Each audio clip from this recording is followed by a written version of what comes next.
4:30 de la tarde y estamos en comunicación con María José Lubertino porque vamos a hablar de maravillas de mujeres contra la violencia.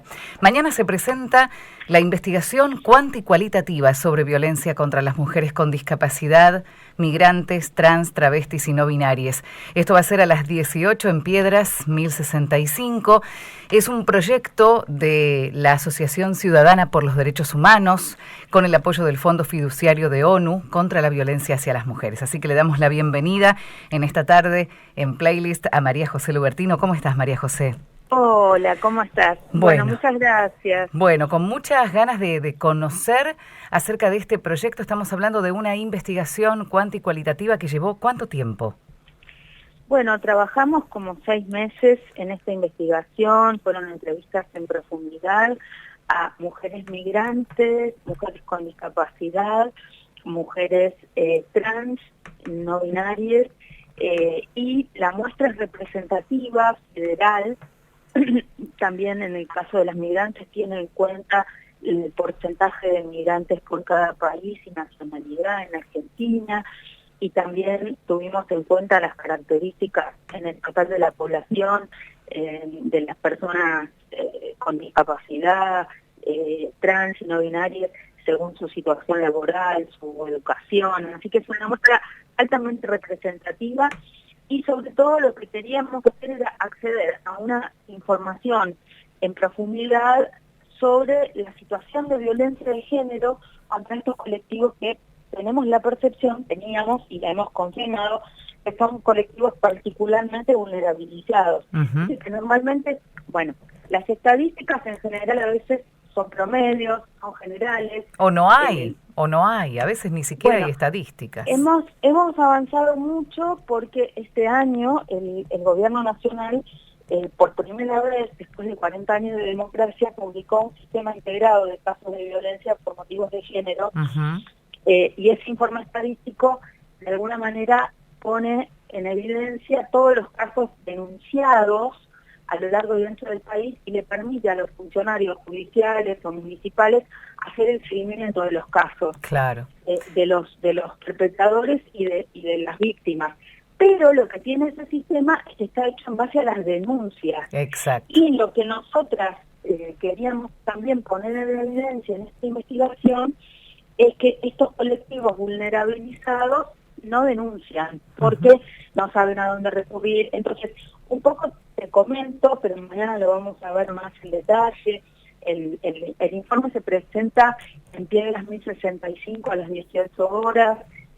Vamos a estar ahí con gente de los distintos, más allá de las investigadoras, con gente de los colectivos de diversidad sexual, migrantes y personas y mujeres con discapacidad para que comenten ellas mismas estos hallazgos o estos datos. Pero fundamentalmente lo que te diría es esto: cuando hablamos de violencia, viste que siempre se dice 1 de cada 4 mujeres fue víctima de violencia. Eso, viste, es como que 2.5 sobre 10 son víctimas de violencia. En este caso, en estos colectivos, lo que sucede es que en promedio 8 de cada 10 personas de estos colectivos fueron víctimas de violencia. Violencia entendida como que, María, estamos hablando con María José Lubertino sobre este tema, ¿no? Violencia de género entendida genéricamente. Puede ser violencia de género en la vida privada o en el espacio público. Exacto.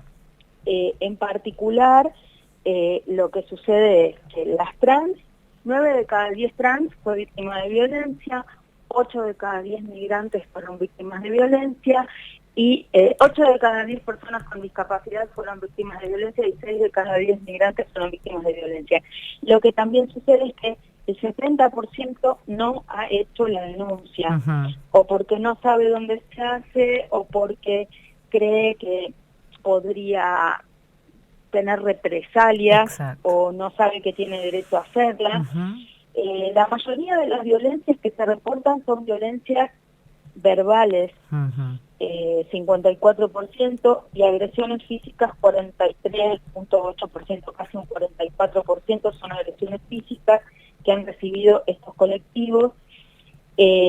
por ejemplo, lo más llamativo es que las migrantes son las que menos denuncian. Casi un 80% de las migrantes no han hecho denuncias. Por eso, en la estadística del Ministerio aparecen subrepresentadas, porque acá vamos a dar esta explicación. Consideran que no va, si hacen la denuncia no va a tener resultado, porque quieren mantener su privacidad y no quieren hacer la denuncia por este motivo, etcétera. Y a veces, María José, es porque también la violencia viene de las propias instituciones. Bueno, en esto también los datos son muy reveladores. Cuando uno mira el promedio y los datos que tiene el Ministerio de las Mujeres, la mayoría de las violencias son violencia en el ámbito privado, el marido, el exnovio, etcétera. Acá aparece una novedad que es que la mayoría de las violencias son en el espacio público. Espacio público puede ser la calle, un transporte, pero también es el trabajo, o la escuela, o el hospital, o digamos, lugares públicos. Y también la otra cuestión que aparece es que no todas las violencias que reciben son proferidas necesariamente por varones. Hay violencias en el ámbito público que también pueden ser mujeres, las que a su vez violentan a otras mujeres sobre estos colectivos vulnerabilizados. En general, cuando recurren a las comisarías o a la policía, en segundo lugar a las fiscalías de violencia de género, en tercer lugar al INADI, en algunos casos a las organizaciones que las nuclean, pero estos son los datos más impactantes, ¿no? Después de las entrevistadas, casi un 10% fueron obligadas a tener relaciones sexuales sin su consentimiento. Más de la mitad de las víctimas de violencia sexual no denunció, y esto también es bastante grave porque estamos hablando, ya no es una violencia verbal, sino que estamos hablando de violencia sexual. Y entre las mujeres con discapacidad prevalece la idea de mantener su privacidad. Las trans manifiestan no acudir a denunciar principalmente porque creen que no van a considerar lo que les ha sucedido revista gravedad. O sea, cuando son víctimas de violencia sexual, las trans no van porque no les van a dar, no les van a escuchar. Y las migrantes, por el contrario, piensan en mayor medida en no hacer la denuncia por temor a represalias. Ese sería un poco el perfil de algunas de las cosas que nos parece importante destacar. A veces dependen también, ¿no?, de esa pareja, económicamente hablando, digo. O hay chicos muy pequeños. Claro. Y por ejemplo, después, lo más frecuente en las migrantes es que hay burlas, insultos verbales, maltratos verbales por su nacionalidad, que han sido víctimas de explotación sexual o víctimas de explotación laboral, que las han amenazado con deportarlas. Hay casos de violencia obstétrica, trabajo de parto y no las atendieron bien. Por ejemplo, también que son titulares de un subsidio su pareja y como ellas no tienen DNI, digamos que el marido se queda con ese dinero. Hay digamos, debates que tienen que ver con cómo funcionan las instituciones y cómo esto termina siendo una situación de violencia para ellas a nivel institucional. En el caso de las personas trans, las burlas, insultos, maltratos verbales por su orientación o por su identidad o expresión de género, después ellas consideran, y aparece muy fuerte la mención de ser llamadas por su nombre o género que no es el autopercibido, y como eso, las personas que lo hacen lo están haciendo para generar una violencia o un daño. Después están las detenciones en las comisarías a las trans, o los golpes por parte de la policía, o el hostigamiento policial. Recordemos que muchas trans ejercen la prostitución, y esto es una situación frecuente. En general, la policía usa la fuerza física o las golpean para sacarlas de la calle. En otros casos también está considerado como violencia cuando sacan del closet o exponen la identidad de género de alguien sin su consentimiento.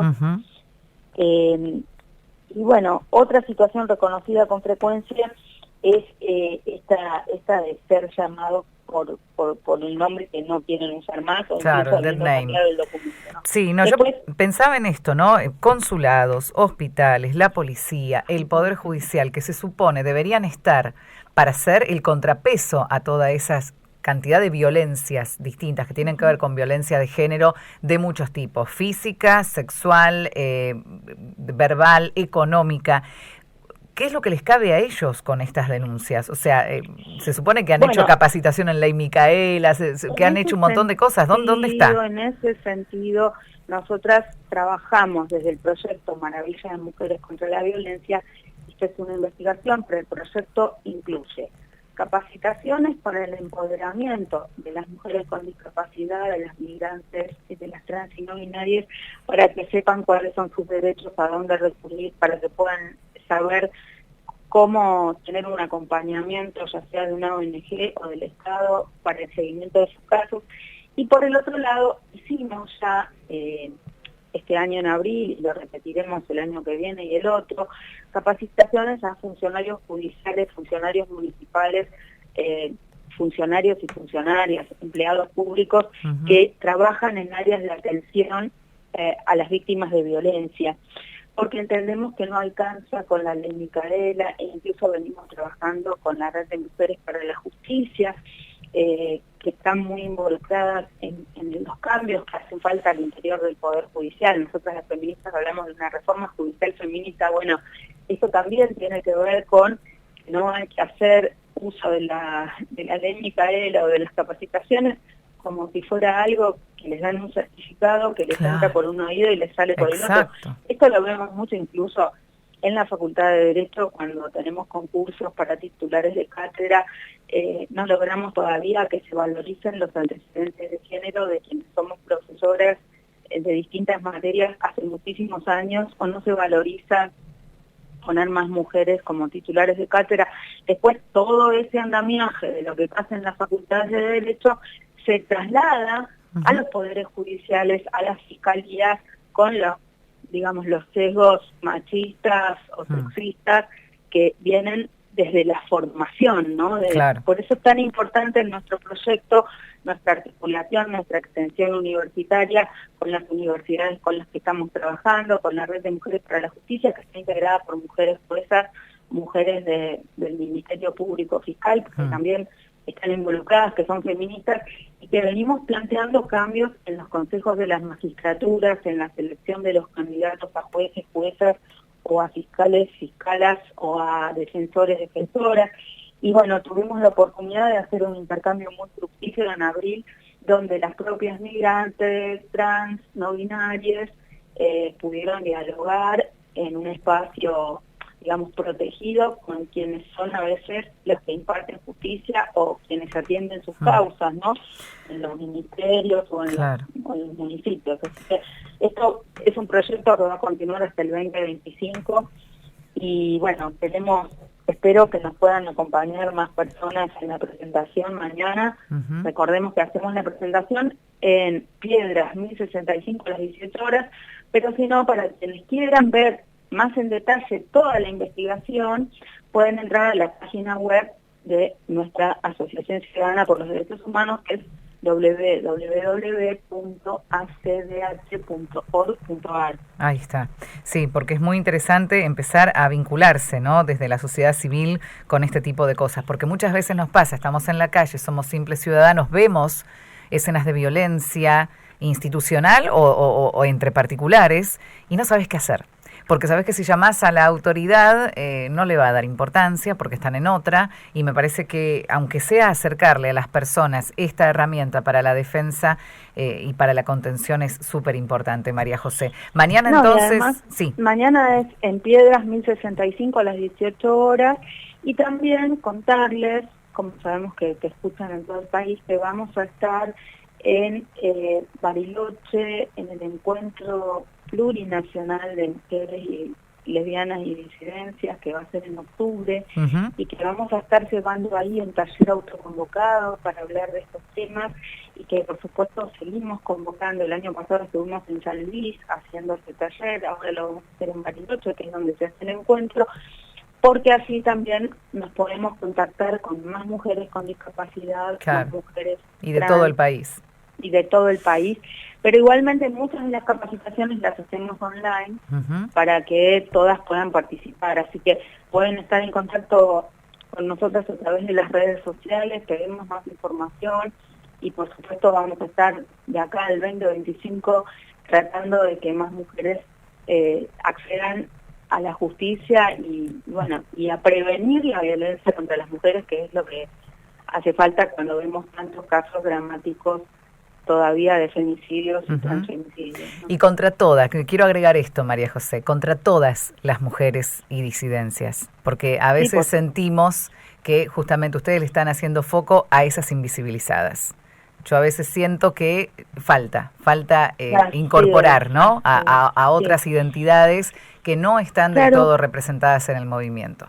Porque además lo que sucede es que estas personas sufren una doble o una triple discriminación. Entonces, cuando hablamos de la brecha de género por razones salariales, estas mujeres están afuera de todo sistema, claro, son las más precarizadas de las precarizadas. Entonces, quisimos empezar por ahí y seguramente en el proyecto también vamos a ver en una segunda fase mujeres indígenas y mujeres adultas mayores, porque creemos que son también otros